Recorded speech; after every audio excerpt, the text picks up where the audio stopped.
Hi everyone, I'm Lucy Gray and I'm the co-founder of the Global Education Conference. It is a week-long extravaganza during International Education Week where we host educators and thought leaders from around the world sharing their ideas for going global. It is also an online community that lives throughout the year, and you can come there and connect with other teachers and share projects and look for project partners and that sort of thing. We have lots of resources that are listed on our website, and it's intended to be kind of an umbrella for all sorts of groups and people coming together under, for the mission of going global.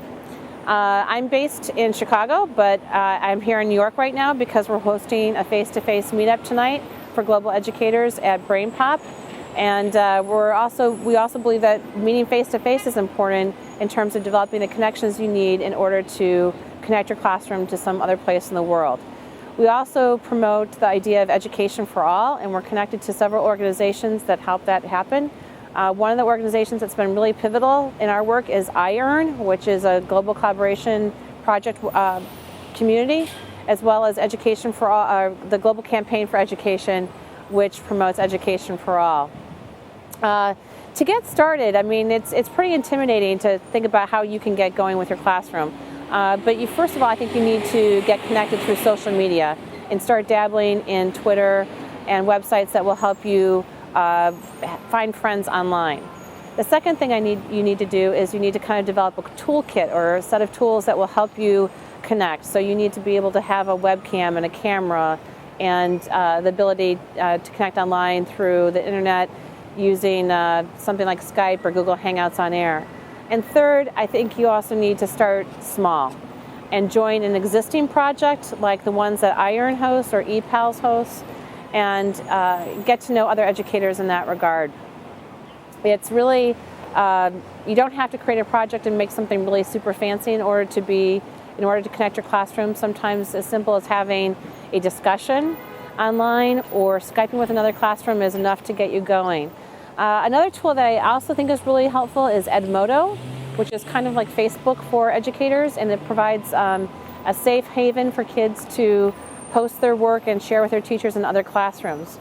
Right now I'm working with a classroom of fifth graders, or actually 4 sets of fifth graders, who are discussing a book in Edmodo with other classrooms around the country, and we're going to be doing a Google Hangout on Air with the author of the book. It's called Where the Mountain Meets the Moon, and the author is Grace Lynn. We're going to be connecting with her over Google Plus, over Google Hangouts, when we're done with the project. So we're really super excited about it. It's not a super fancy project. It's something that the kids would probably do in their classrooms anyway.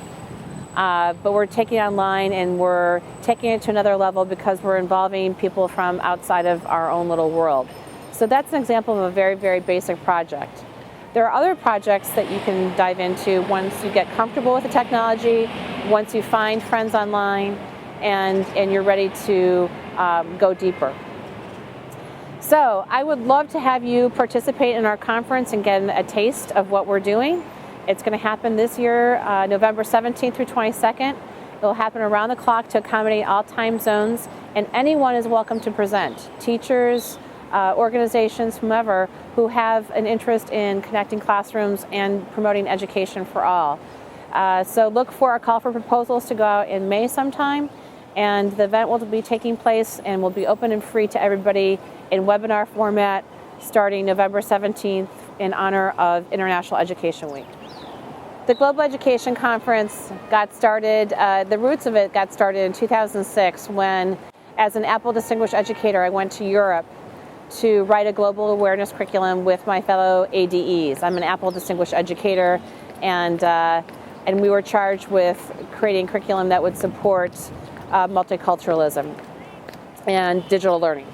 And about the same time, Steve Hargadon started a website called Classroom 2.0, which promotes the use of Web 2.0 technologies in the classroom.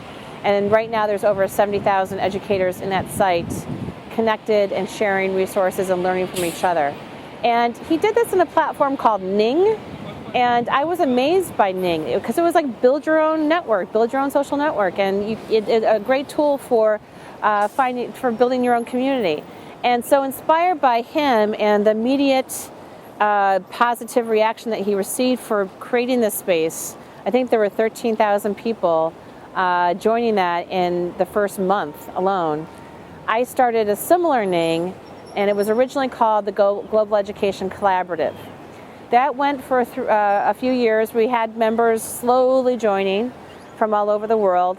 And 4 years later, 3 or 4 years later, Steve came to me and said, what can we do with your community and Blackboard Collaborate, which was called Illuminate at the time, as Steve was a consultant for them. What can we do to connect the class to impact education? And I said, let's do an online conference, because I was inspired by one that I had seen called K-12 Online, which promoted asynchronous and synchronous activities for teachers using digital tools. And so in 2010, I think it is, we started this conference, and it was the craziest thing I've ever done. We were in over our heads, but we made it happen, and it was exhausting. We were up, I think, 22 out of 24 hours. And slowly but surely over the last 4 years, we've kind of gotten the hang of this, and we've gotten a routine, and we've gotten a cadre of amazing volunteers that help make this conference happen. So what does this look like? What happens when you come into this conference? It takes place completely online. You don't have to pay for it. You just need an internet-connected computer. And we post a conference schedule in your time zone where you can check out the different offerings. There's a link in this schedule to a webinar room in Blackboard Collaborate, and you click on that and you enter this room and you listen to the presentation. Sometimes our presenters use a little bit of video, but most of the time it's just audio and slides that they're showing and explaining their work. If you want to be a presenter at our conference, which we would love for you to do, it's a fairly simple process, and we are looking for anybody is doing work that's remotely tied to our mission of connecting classrooms. And so you submit a proposal, and they're accepted on a rolling basis, probably starting in May this year. Every year it's a little bit different, but usually we'll start accepting proposals in May in preparation for the conference in November. And the other way to get involved with the conference is to volunteer.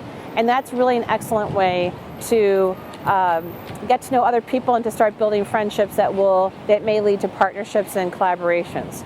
So all of our webinar rooms have a presenter and they have a moderator. And our moderators are volunteers that come in and help to make sure that things are running smoothly. They usually have a little bit of knowledge about Blackboard Collaborate.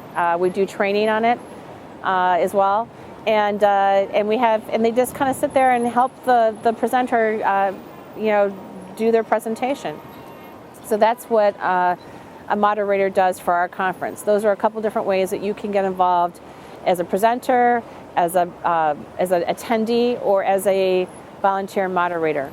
We also have an international advisory board, and we're always looking for people to advise us and help us make the conference a better experience by serving on our advisory board. Okay, some highlights of the conference, of past conferences have included our keynote speakers who have been amazingly generous with their time. We've had Howard Gardner interviewed by his son. We've had actually a slew of Harvard professors. We've had Chris Dede, Fernando Ramirez. We've had lots of educators present as well. Anne Merchant from Australia, who does amazing stuff with her rural Australian school, connecting it to the world. We've had Michael Furtick from Taking It Global, who does great work with social media and teenagers on social justice type of activities. I'm trying to think who else we've had that's been amazing. We've had Randy Weingarten of the AFT. We've had just a slew of education thought leaders who've taken their time to share with us in this format their work. Most of the keynotes from the past 2 years are up on YouTube, so you can go to our YouTube channel and view them, or you could even go to our website and look at the archives where all of the sessions are currently archived in Blackboard Collaborate format. Every year we have between 200 and 400 sessions, including the keynotes. So there's a lot to look through and to use for your professional development in an asynchronous fashion. So if you want to get an idea of how the conference looks, what it looks like, go to our YouTube channel or check out the archives in our website where we have all the sessions uploaded for posterity. These are great tools to share with your colleagues as well, so we encourage you to pass them on and make use of this great body of information.